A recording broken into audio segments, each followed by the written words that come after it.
На Плюс продължава. Навръх Великден, уважаеми зрители, ще ви разкажем за един проект, който ще промени живота на десетки млади българи и е свързан с реални работни места за тях.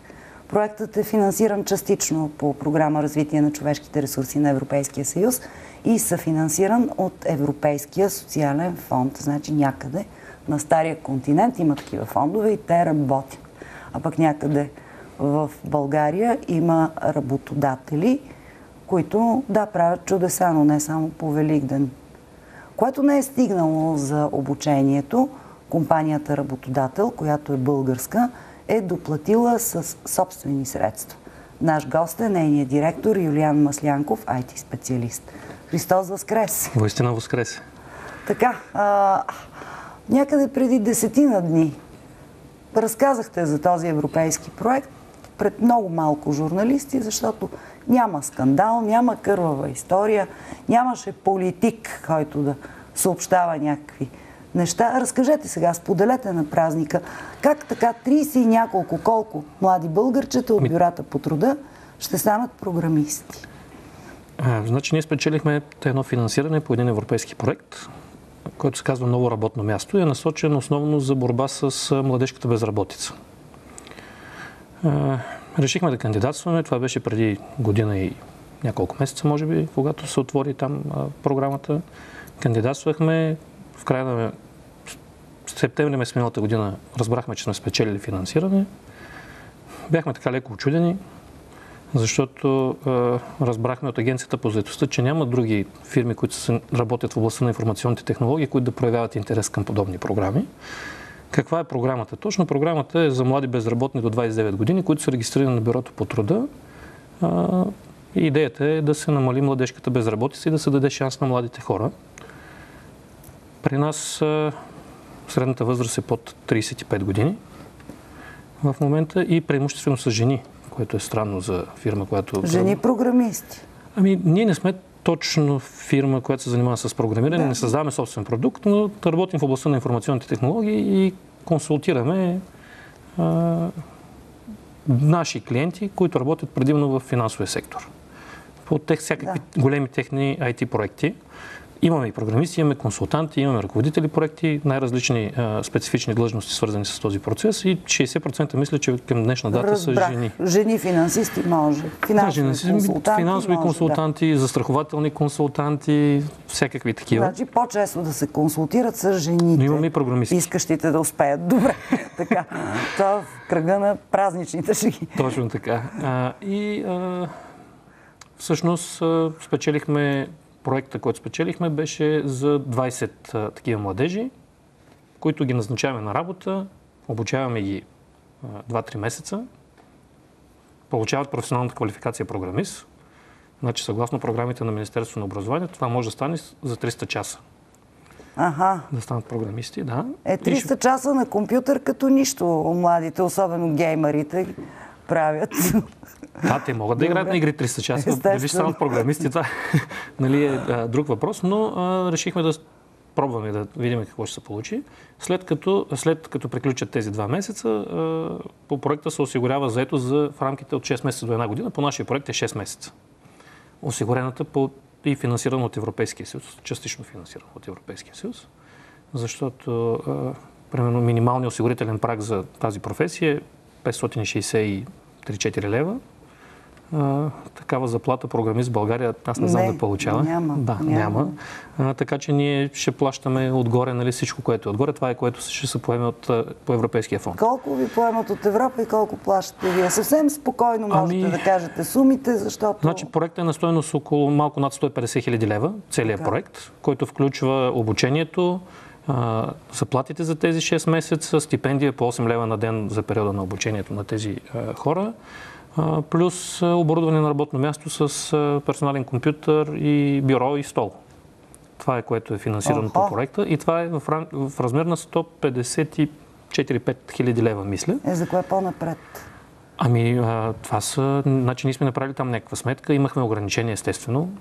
Примерно... Колко доплатихте вие? Колко? Ние първо го започваме проекта, не мога да кажа колко сме доплатили, само за обучението планираме да струва от порядка на около 300 хиляди лева.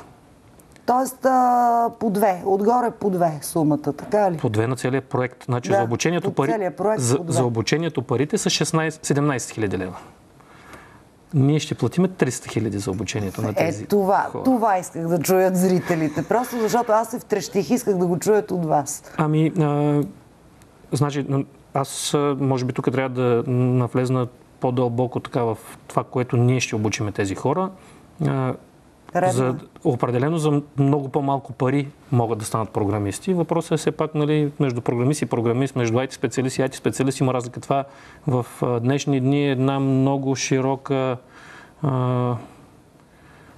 обхват имат информационните технологии и видовете специалисти са страшно много, които могат да работят. Само езиците за програмиране сигурно са над 20, които сега се използват в информационни технологии. Поне аз се сещам така, на първо четене могат веднага да изборя поне 20 езика. Така че това са 20 различни вида програмисти. Понеже ние работиме в сферата на бизнес софтуера и там сертификационните курсове и курсовете изобщо, за да се научат някакви хора на технологиите, с които работиме, са изключително скъпи. Значи само ще ви кажа, в Европа един специалист, консултант, който може да проведе някакво обучение, на ден в никакъв случай не можем да намерим под 1500 евро на ден.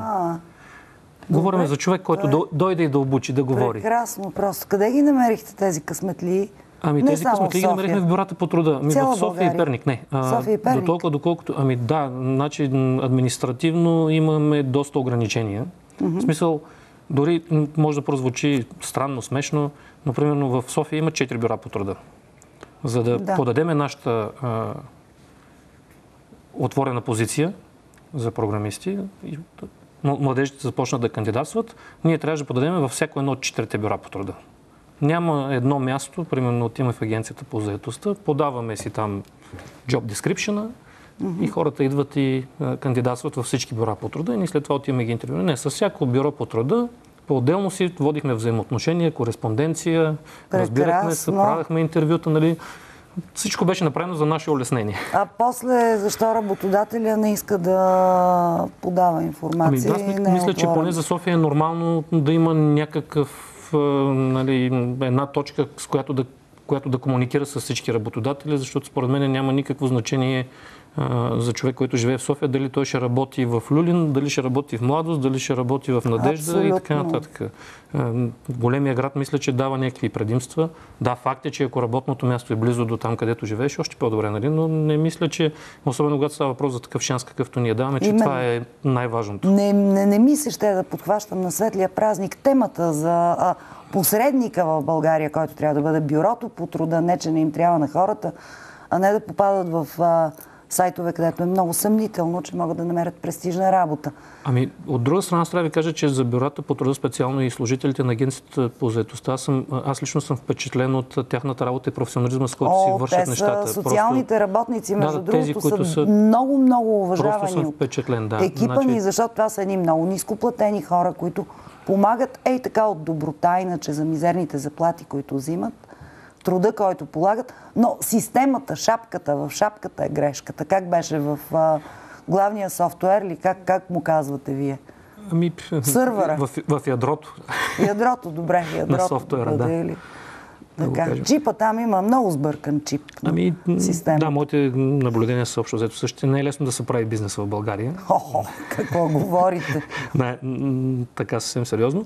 И практически през тези 5 бюра по труда, значи 4 в София и 1 в Перник, където бяхме подали нашата отворена позиция за работа, получихме, ако не се лъжа, около 180 кандидатури, от които отсяхме някои като неподходящи поне на първо четене и с 67-8 човека проведохме интервюта в бюрата по труда.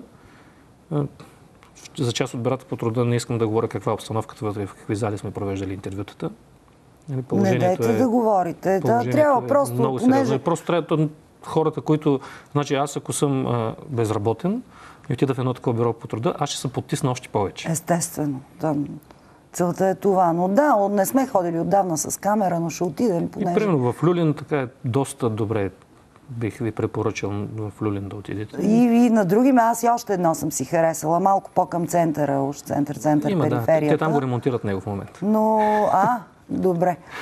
Защото аз искам да потърся от това правителство, защото в това студио на предизборна кампания обещаха, цитирам, 250 хиляди, това са 250 000 работни места. До края на мандата си. Ние някаква част може би... не са и 10 хиляди не са отворили, но кажете сега как от 20 щастливци станаха 33. Просто за тази година имаме план за растеж при нас. Значи мисля, че по справката са 58 позиции ще отвориме тази година в нашата фирма. И просто понеже голяма част от тях са така на по-ниско ниво в иерархията, говорим програмисти, тестери, хора, които са високо квалифицирани, но от гледна точка на IT не са на ръководна позиция. Решихме, че бихме могли да опитаме да дадем шанс на повече хора. Естествено, това е добре за младите хора, че ще получат такъв шанс, но пък от друга страна ние все пак не сме благотворителна организация. Има някакъв бизнес атитюд отзад за всичко. Не трябва да може нещо, за да върши работа, нали? Точно така. И нашата идея с наемането на повече и обучаването на повече хора е да изберем от тях най-добрите. Колко ще останат, зависи от тях. А къде е обучението? Във Виена? Не. Обучението ще бъде първо при нас в София, в нашия офис, и после ще отидат да работят и да се дообучат във Виена. Значи обучението на един специалист при нас продължава около година и половина.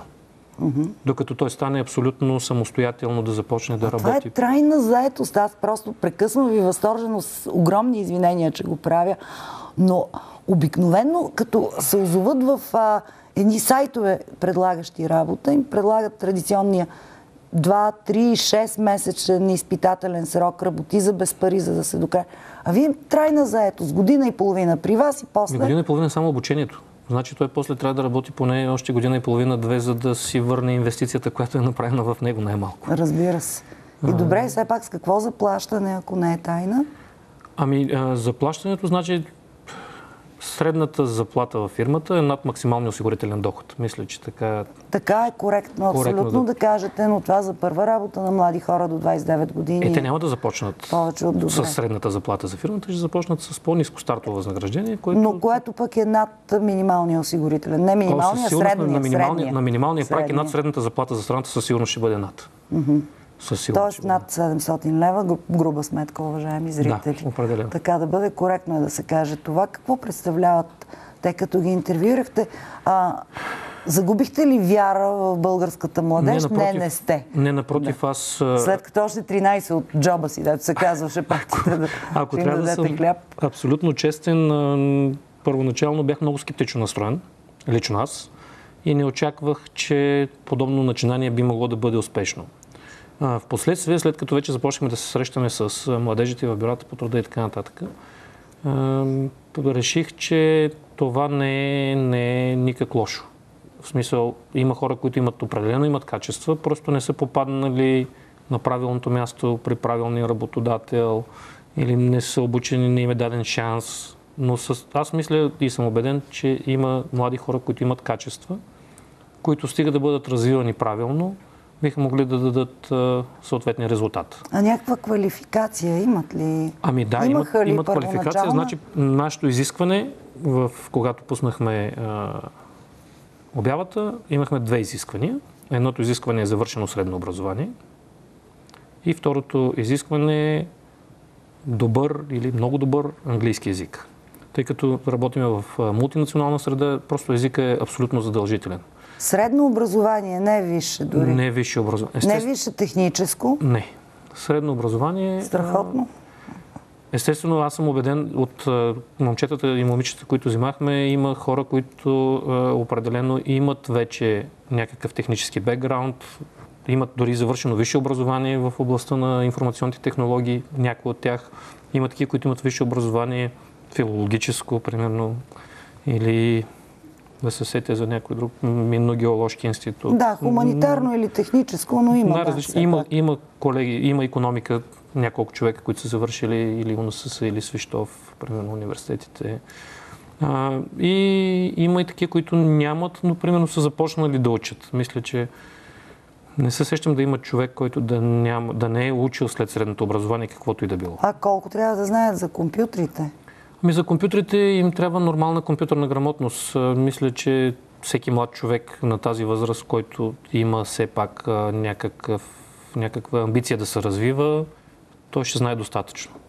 Значи ние ще ги научим на всичко останало. Това не са високи изисквания все пак. Английски език беше най-лимитиращия фактор, може би, в нашия случай. Изискванията не мисля, че са високи, но аз пак казвам, вече е в техни ръце доколко ще успеят. Как проверихте тяхната езикова подготовка? Това са полезни неща. Проведохме интервю в рамките на 5 минути на английски език. Даже половината интервю беше на английски. 5 минути не е достатъчно, извинявайте, но да, предполагам, че сте могли да прецените дали на нас това е английския, който от рап песните, да кажем, или... Да, определено. Значи, все пак, или от филмите си кратки думички такива, или говорим на професионална тематика, така че по-скоро на нас английски ни трябва до такова ниво, до което хората да могат да комуникират с останалите колеги в екипа. Част от които не са българи. По-голямата част не са българи. Така че това е основното, което се изисква. Тях да могат да четат имейли, да водят кореспонденция на английски език, да пишат имейли. Така че не се изискват кой знае какви познания по английски език. Моят английски също не е перфектен. Аз никъде не съм го учил в школа, нямам сертификати, нямам нищо, но се справям доста добре. Това, между другото, е... Те дори ако не бъдат във вашата компания, им давате хляб в ръцете, могат да си намерят като програмисти, да, значи ако усъвършенстват езика си, много висока платена работа, уви, извън България. Абсолютно категорично заявявам, че всички, които са достатъчно мотивирани и издържат обучението, ще получат документ, независимо дали след това ще им предложим работа или не. Да, това значи всички ще получат квалификация и ще получат документ за това, че са завършили това обучение. Това е нещо, което думата си винаги я обичам, понеже съм българка и казвам професионална автобиография. Това е нещо, което могат да впишат в професионалната си автобиография и ще имат шанс да работят. Сега, нека да уточним нещо. Минахте не направо през Брюксел за този европейски проект, а с Агенцията по заетостта, така ли? Да. И спечелихте само защото не е имало други кандидати. Не.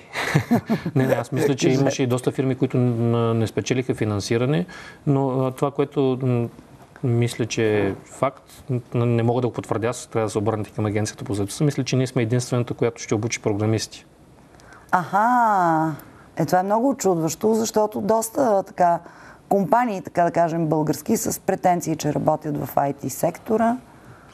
Да, но те работят в IT сектора, те се опитват да вземат готови кадри, нали, всеки иска да вземе готови кадри и те максимално бързо да влезнат в... Ако може малко по-евтиничко. Да, колкото може по-евтиничко, докато ние от няколко години така инвестираме много сериозно в обучение. Значи, ние сме наясно за работата, която вършиме, че ние не можем да намерим готов човек на пазара на труда. Няма човек, който да го вземеме, да започне работа при нас за позициите, които са на програмист или на консултант и да от следващия ден да бъде ефективно наш служител и да работи по проект. Нямаме. Такъв човек не можем да намерим. Не може да намерим и дори в Европа. Значи в Европа хората, които работят с софтуера, с който и го познават и знаят за какво става въпрос, са, да кажем, 1500, от които половината работят по нашия проект. Имате ли представа колко са работодателите в България, които са постъпили точно като вас, господин Маслянков? Които са дали шанс на младите по тези програми? Да. Трудно ми е да кажа, мисля, 100 и няколко фирми спечелиха финансиране. Така. Специално по тази програма Ново работно място. Не мога да бъда точен за бройката. От септември до сега? То се отваря за известно време кандидатстването. Няколко стотин фирми, да кажем, кандидатстват и тези, които са класирани с най-висок резултат, прави се оценка, има комисия, те печелят финансирането, докато финансирането свърши, защото финансирането е ясно колко, примерно, да кажем. По друг начин трябваше да ви питам. Аз просто не вярвам, че имам такъв български работодател срещу себе си в студиото. Дето се казва на уважаемите зрители, им представихме един работодател ангел на връх Великден. Кажете колко, и знаете ли дали някой друг извадил от парите на собствената си фирма, за да може не 20, за колкото ще му стигнат парите, а 33 българчета. Ами, аз не знам. Ами значи, аз не знам. Агенцията по заетостта може да има някаква информация за хора, които са назначили повече. Провокирате ме. Ще отида в Агенцията по заетостта и ще ги питам, защото това е много, много важно. Свършихте май по-добра работа от така нареченото настоящо българско правителство. 33 реални работни места, даже 58 казахте, реални. 58 за тази година, за следващата поне още толкова. Браво на вас! Това е за предпочитане пред 250 000 виртуални. Благодаря ви. Юлиан Маслянков, един български работодател, който милее за България с това, което прави. А тук се разделяме, уважаеми зрители, макар и с нежелание. Разделяме се до следващата Томина неделя. Въобще не си мислете, че съм пропуснала историята с откраднатите лични данни и злоупотребата с лични данни в подписките на политическите партии. Сюжетът е тъкмо за Томина неделя. Журналисти трябва да бъде Тома Неверни. Следващата неделя ще се оправяме с това. Сега ви пожелавам още веднъж светли великденски празници. Останете с програмата на TV+. И разбира се, бъдете здрави!